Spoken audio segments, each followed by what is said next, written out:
আসসালামু আলাইকুম। আজকে আমরা মাউতুল আইজ্জাতি খয়রুম মিন হায়াত জিল্লাতি এর তারকিব করব। বাক্যের প্রথমে দেওয়া আছে মাউতুল আইজ্জা। আমরা জানি কোন শব্দের পরবর্তীতে যদি দ্বিতীয় শব্দের মধ্যে আলিফ লাম থাকে তাহলে আমরা প্রথম অংশটাকে বলি নাকেরা, দ্বিতীয় অংশটাকে বলি মারফা। নাকেরার পরে যদি মারফা আসে তাহলে প্রথম অংশটাকে বলা হয় মুদাফ, দ্বিতীয় অংশটাকে বলা হয় মুদাফ ইলাইহি। এই নাকেরার পরবর্তী যে মারফাটা স্বাভাবিকভাবে তিন ভাবে হতে পারে। সেটা হচ্ছে নাকেরার পরে আলিফ লাম হওয়ার মাধ্যমে, দমির হওয়ার মাধ্যমে এবং আলাম হওয়ার মাধ্যমে। তাহলে আমরা এখানে যেহেতু আমার আগের শব্দটা হচ্ছে নাকেরা, এই শব্দটা হচ্ছে মারফা। কিভাবে আমরা চিনেছি? কারণ এখানে হচ্ছে আলিফ লাম আছে।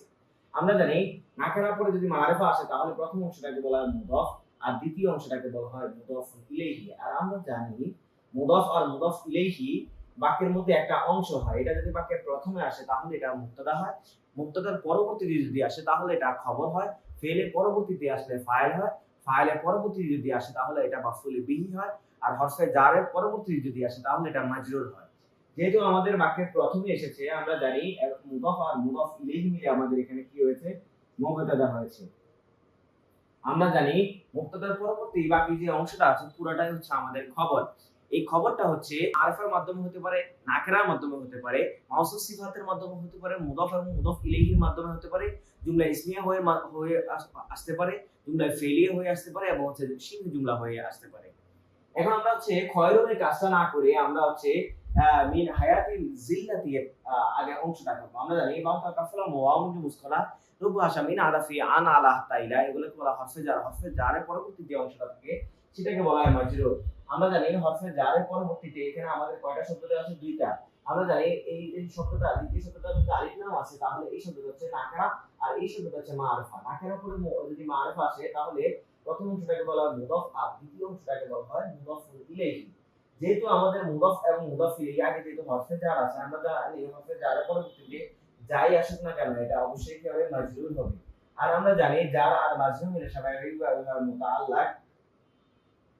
মুতাআল্লাকটা স্বাভাবিকভাবে হচ্ছে ফেল ফাইলের সাথে মিলিত হয়। যেহেতু এটা জুমলা ইসমিয়া কারণ আমরা জানি মুবতাদা দিয়ে শুরু হয়েছে। তো মুবতাদার পরবর্তী যে অংশটা থাকুক না কেন এটা কি হবে? অবশ্যই খবর হবে। এখন যেহেতু আমাদের মুতাআল্লাক পেয়েছি আমরা এই শব্দটাকে শিবে ফেল ধরে নিব। এইজন্য আমরা প্রথমে এই অংশটা না করে আগে কি করেছি? হরফে জারের অংশটা করেছি। আমরা জানি শিবে ফেলের সাথে যে ডমিনটা থাকে সেটা হচ্ছে ফাইল, ফেল ফাইল এবং শিবে ফেল ফাইল এবং মুতাআল্লাক মিলে শিবে জুমলা হয়। কারণ এটা শিবে ফেল দিয়ে শুরু হয়েছে।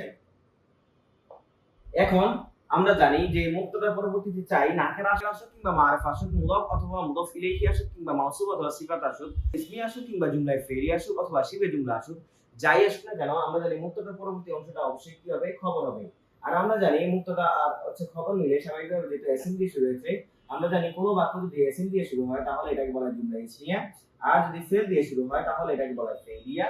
আর যদি আমল নাহি তামান নেই তারা যে উকুদ নিদা আত কসম তাজু আফআলুল মাদি ওয়া জাব আফআলুল মুকাররব দিয়ে যদি শুরু হয় তাহলে এটাকে বলা হয় জুমলায়ে ইনশাইয়া।